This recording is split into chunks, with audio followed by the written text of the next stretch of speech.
الرحمن الرحیم۔ حضرت لال شہباز قلندر رحمۃ اللہ علیہ، آپ 1177 میں پیدا ہوئے اور آپ کی تاریخ وفات 1274 عیسوی ہے۔ آپ کا اصلی نام سید محمد عثمان مروندی رضی اللہ عنہ اپنے والد کی طرف سے دیا گیا۔ سید شاہ حسین رضی اللہ عنہ عوام کی طرف سے دیا گیا۔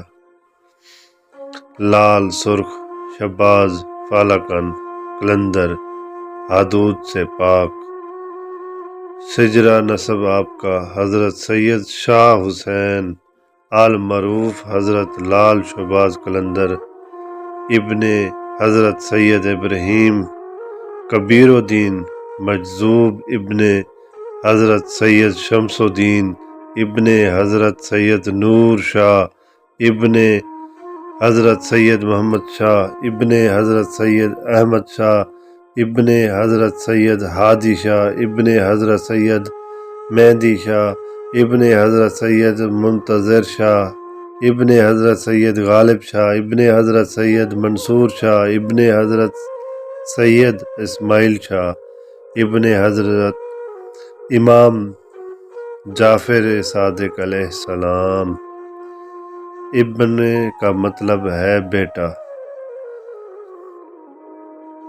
حضرت سید شاہ حسین المعروف حضرت لال شہباز قلندر 12ویں صدی کے اواخر میں مروند ایران میں ہے، جو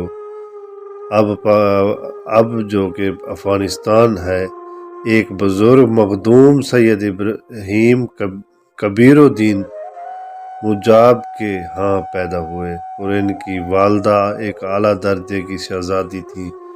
آپ کی ولادت اسلامی مہینے کی 8ویں مہینے شعبان میں ہوئی۔ حضرت سید ابراہیم کبیر حرم امام حسین علیہ السلام کے نگران تھے اور روضہ مبارک کے اندر مدفون ہیں۔ سید ابراہیم کبیر الدین مجاب شاہ شہداء امام حسین علیہ السلام سے بات کرتے تھے اور جواب میں جواب ملتا تھا، اس لیے مجاب کا نام وہ جو جواب دیا جاتا ہے یا جس کی دعا کی جاتی ہے۔ ایک دن امام حسین علیہ السلام نے خواب میں ان کو پیشن گوئی کی کہ آپ نے جو عقیدت مند ہے ہمارے روزے کی اچھے طریقے سے دیکھ بھال کی ہے۔ امام حسین علیہ السلام نے سید ابراہیم کبیر العہد کو حکم دیا۔ دین مجاب نے شادی کرنے کا کہا اور کہا کہ ہم آپ کو ایک باز فالکن اڑنے والا یعنی شہباز تحفے میں دیں گے، جو اللہ نے ہمارے دادا حضرت محمد صلی اللہ علیہ وسلم کو معراج میں تحفے میں دیا تھا۔ چنانچہ سید ابراہیم کبیر الدین مجذوب نے بعض اقوال کے مطابق 75 سال کی عمر میں شادی کی۔ سید ابراہیم کبیر الدین مجاب کی شادی کے موقع پر پورے عراق میں جشن منایا گیا اور پورے عراق میں ان کی شادی کے موقع پر جشن کا سماع تھا۔ بعض اقوال کے مطابق اس کی شادی مروند میں ہوئی۔ حضرت لال شہباز قلندر کی ولادت کے بعد کہا جاتا ہے کہ یہاں 40 دن تک میلہ لگا۔ شاہ حسین کا نام حضرت لال شہباز قلندر کو اس کے خاندان کے شاہ شہداء امام حسین علیہ السلام سے وابستگی کی وجہ سے دیا گیا تھا۔ اس نے اپنے بچپن سے ہی ایک گہری روحانی نوعیت کی علامات ظاہر کی۔ کہا جاتا ہے کہ بہت چھوٹی عمر میں بھی اس نے جادوئی قوتیں پیدا کر لی تھیں۔ وہ 7 سال کی عمر میں قرآن کو دل سے جانتے تھے اور 20 سال کی عمر میں انہیں قلندر کی تعلیم دی گئی تھی۔ پہلے حضرت لال شہباز قلندر رحمۃ اللہ علیہ کو ان کی والدہ نے درس دیا، پھر مدینہ منورہ تشریف لے گئے اور وہاں کچھ وقت گزارا۔ مدینے سے وہ کربلا عراق گئے، جہاں وہ شاہ شہداء امام حسین علیہ السلام کے روضہ مبارک کی دیکھ بھال کرتے تھے۔ ایک دن حضرت لال شہباز قلندر نے شاہ شہداء امام حسین علیہ السلام کو دیکھا تو حضرت امام حسین علیہ السلام نے حضرت لال شہباز قلندر کو ہندوستان برصغیر پاک و ہند جانے کا حکم دیا۔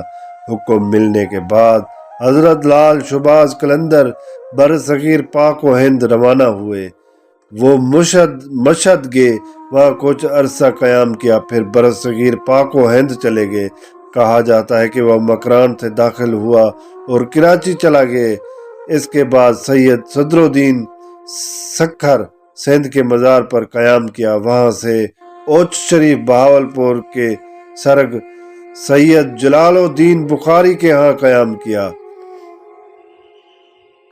1196 سے 1294 اوچھ کے بعد حضرت لال شہباز قلندر ملتان چلے گئے، جہاں بعض اقوال کے مطابق کرامتیہ نامی مذہب کے ماننے والے تھے۔ اس نے ان لوگوں کو اسلام کے زور سے منور کیا اور ان لوگوں کو پیغمبر اسلام صلی اللہ علیہ وسلم اور اہل بیت محمد علیہ السلام پیغمبر کا خاندان کے بارے میں سکھایا۔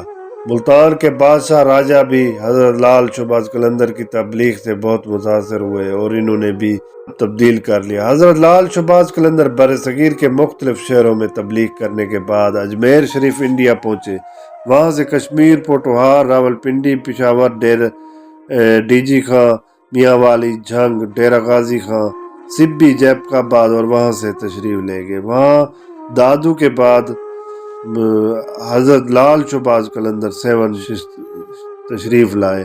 وہاں جہاں بھی گیا اس نے پیغمبر اسلام صلی اللہ علیہ وسلم اور اہل بیت محمد علیہ السلام پیغمبر کے خاندان کی تعلیمات کی تبلیغ کی۔ انہوں نے لوگوں کو سکھایا کہ شہداء کے بادشاہ حضرت امام حسین علیہ السلام کے لیے کس طرح ماتم کیا جائے اور حضرت امام حسین علیہ السلام کو کیسے شہید کیا گیا، اور ان کی زیادہ تر تبلیغ پیغمبر کے نواسے اور امام حسین علیہ السلام کے بیٹے کے اس المناک نقصان کے بارے میں ہے۔ اس نے لوگوں کو یہ بھی سکھایا کہ کس طرح اس وقت کے نام نہاد مسلمان حقیقی اسلامی اتھارٹی امام حسین علیہ السلام کے خلاف ہو گئے۔ اس نے لوگوں کو پیغمبر اسلام صلی اللہ علیہ وسلم اور اہل بیت علیہ السلام سے محبت کرنے کا درس دیا۔ 7 میں رہتے ہوئے جب وہ پہلی بار دربار پہنچے تو وہاں شہر سے باہر ٹھہرے۔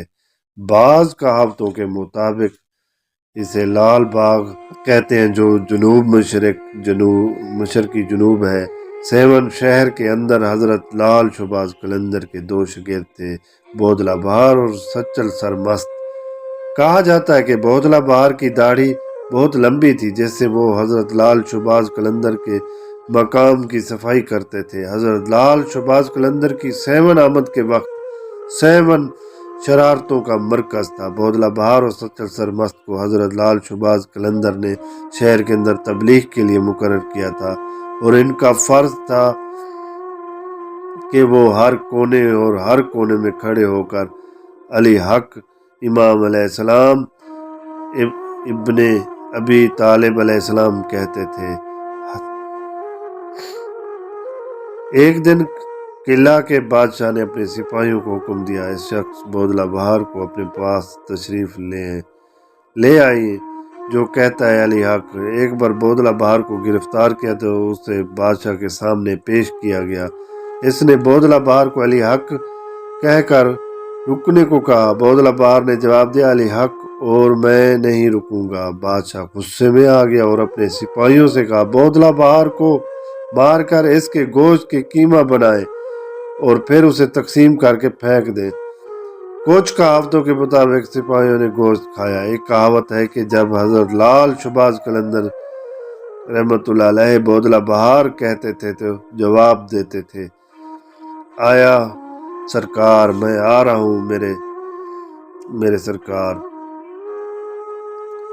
جب بڑی دیر تک بودلہ بہار واپس نہ آیا تو حضرت لال شہباز قلندر رحمۃ اللہ علیہ نے دریافت کیا کہ کیا ہوا ہے۔ آپ نے فرمایا، بودلہ بہار اور جہاں کبھی بودلہ بہار کا گوشت آیا تھا جواب دیا آیا سرکار، اور گوشت جمع ہوا اور واپس بودلہ بہار میں تبدیل ہو گیا۔ حضرت لال شہباز قلندر نے انہیں دوبارہ ان لوگوں کی تبلیغ کے لیے بھیجا اور پھر وہی ہوا۔ حضرت لال شہباز قلندر نے پھر وہی معجزہ کار دکھایا۔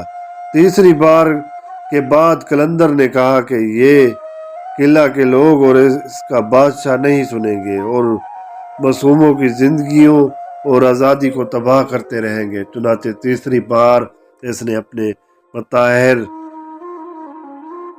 بودلہ بہار کو دی اور بتایا۔ اس نے قلعے کو دیکھتے ہوئے اسے الٹا کر دیا اور جیسے ہی بودلہ بہار نے اسے پلٹا تو سارا قلعہ الٹ ہو گیا۔ یہ بات قلعے کی باقیات سے واضح ہے۔ بعد میں حضرت لال شہباز قلندر رحمۃ اللہ علیہ سے کسی نے پوچھا کہ آپ نے یہ کام کیوں نہیں کیا، تو حضرت لال شہباز قلندر نے جواب دیا کہ میں زمین کو ایسے پکڑے ہوئے ہوں جیسا نہ روکوں تو ساری زمین الٹ جاتی۔ ایک دن ایک آدمی صحرا میں گھوم رہا تھا کہ اس نے ایک اور آدمی حضرت لال شہباز قلندر کو صحرا میں نماز پڑھتے ہوئے دیکھا اور کچھ ہی فاصلے پر دو لاٹھیاں حضرت لال شہباز قلندر کے سامنے زمین میں چپکی ہوئی تھی۔ اس شخص نے ایک دن بادشاہ بننے کا خواب آیا اور وہ انہی سوچوں میں تھا کہ حضرت لال شہباز قلندر کے سامنے زمین میں آدھی گڑی ہوئی دو لاٹھیوں کے درمیان سے گزرا۔ جیسے ہی وہ گزرا اس نے ایک بڑے دروازہ دیکھا جس سے وہ شہر میں داخل ہوا جہاں ایک بہت بڑا ہجوم تھا۔ وہ حیران ہوا اور دیکھنے لگا یہ کیا ہو رہا ہے۔ کسی نے اسے بتایا کہ اس کا بادشاہ بغیر کسی جانشین کے مر گیا، اس لیے ایک پرندہ جو اڑنا چاہتا تھا جس کے سر پر اترتا تھا اسے بادشاہ بنا دیا جاتا تھا۔ اس لیے پرانے زمانے میں کبھی کبھی کسی بادشاہ کو کہا جاتا تھا ذل ہما، جس کا مطلب تھا ہما کا سایہ۔ بادشاہ کے انتخاب کے لیے اڑایا جا رہا تھا۔ ہما نے پرواز کی اور اس شخص کے سر پر بیٹھ گئی اور اسے بادشاہ بنا دیا گیا۔ کہا جاتا ہے کہ اس نے 7 سال تک حکومت کی اور ایک دن وہ شہر کا دورہ کر رہا تھا جب وہ اسی دروازے سے آیا جہاں سے وہ اتنے سال پہلے داخل ہوا تھا۔ اس نے چیک کرنے کا فیصلہ کیا اور دروازے سے باہر نکلتے ہی دوبارہ ان دونوں لاٹھیوں کے درمیان سے واپس چلا آیا۔ حضرت لال شہباز قلندر ابھی تک وہیں بیٹھے نماز پڑھ رہے تھے۔ اس معجزے سے معلوم ہوتا ہے کہ میرے علم کے مطابق 2 چیزیں، پہلی یہ کہ قلندر کو طول و عرض پر اختیار تھا، دوسرا یہ کہ قلندر نے اسے وہ چیز عطا فرمائی جس کی وہ خواہش کرتا تھا۔ جیسا کہ قلندر کا مطلب ہے آزاد، حدود سے پاک۔ یہ ایک عام معلوم حقیقت ہے کہ قلندر خود کو کشش ثقل کی طاقت سے آزاد کر سکتا تھا اور اس لیے اڑنے کے لیے استعمال ہوتا تھا، اور یہی ایک اور وجہ ہے کہ اسے شہباز فالکن کہا جاتا تھا۔ قلندر نے اپنی زندگی میں لوگوں کو حقیقی اسلام کی تعلیم دی، خاندان نبوی پر ماتم کیا اور لوگوں کو ماتم کرنے کا طریقہ سکھایا۔ اس کا بڑا سبق یہ تھا کہ پیغمبر محمد صلی اللہ علیہ وسلم، امام علی علیہ السلام اور پیغمبر کے خاندان کو نہ چھوڑنا۔ جیسا کہ کوئی پیغمبر اس کے خاندان کو چھوڑ دیتا ہے تو وہ غلط راستے پر چل پڑتا ہے۔ اپنی اکثر تعلیمات میں جو ان کی شاعری سے واضح ہے، اس نے امام علی علیہ السلام کی پیروی اور امام حسین علیہ السلام کے ماتم پر زور دیا۔ اس مضمون کے آخر میں قلندر کی ایک مشہور فارسی آیات کا حوالہ دینا چاہوں گا جو حضرت لال شہباز قلندر کے مزار پر کندہ ہے اور امام علی علیہ السلام سے ان کی عقیدت، محبت اور عزت کا اظہار کرتا ہے۔ حیدر ریم قلندرم مستم، بندہ مرتضیٰ علی ہستم، پیشوائے تماتم رندم کی ساگ کو شیر یزدم۔ میں حیدری ہوں۔ حیدر سے متعلق امام علی علیہ السلام ابن ابو طالب علیہ السلام کا دوسرا نام قلندر آزاد، حدود سے پاک، طول و عرض پر قابو رکھنے والا اور مست الہام کے نشے میں مست۔ میں امام علی مرتضیٰ علیہ السلام کا غلام ہوں، میں تمام اولیاء کا پیشوا ہوں۔ اور اللہ کے شیر امام علی علیہ السلام ابن ابو طالب علیہ السلام کا حوالے دیتے ہوئے آپ نے یہ چیزیں فرمائی ہیں۔ اسی کے ساتھ بھائیوں، میں آج قلندر شہباز کا جو ممکن ہو سکیا تعارف کرایا ہے۔ اگر مجھ سے کوئی غلطی ہو گئی ہو تو اللہ تعالیٰ بھی مجھے معاف کرے، اور بھائیوں سے بھی معافی کا طلبگار ہوں۔ اسی کے ساتھ نئے ویڈیوز دیکھنے کے لیے ہمارے چینل کو سبسکرائب کریں